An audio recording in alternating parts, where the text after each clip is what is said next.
আজ ২৬শে জুন রোজ বৃহস্পতিবার থেকে শুরু হওয়া এইচএসসি আলিম ও সমমানের পরীক্ষার কেন্দ্র পরিদর্শন করেন জেলা প্রশাসক ও বিজ্ঞ জেলা ম্যাজিস্ট্রেট জনাব ফাতেমাতুল জান্নাত।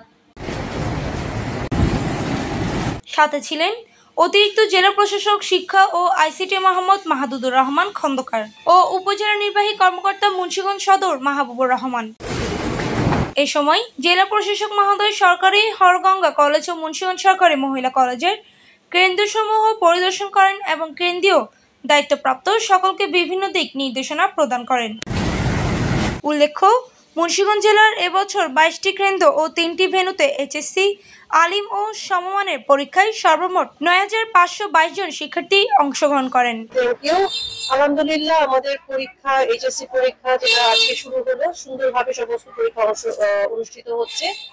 প্রায় ২৫টি কেন্দ্রে ভেন্যু সহ প্রায় ৯,৫০০ শিক্ষার্থী আমাদের এখানে অংশগ্রহণ করছে এবং আমি ইন দ্য মিন টাইম দুটো কেন্দ্র ভিজিট করলাম। কোনো সমস্যা নাই আলহামদুলিল্লাহ, এবং আইন শৃঙ্খলা পরিস্থিতি স্বাভাবিক আছে এবং সংশ্লিষ্ট সকল কর্মকর্তা কর্মচারী সবাই আমরা কনসার্ন আছি যাতে পরীক্ষা সুন্দরভাবে অনুষ্ঠিত হয়।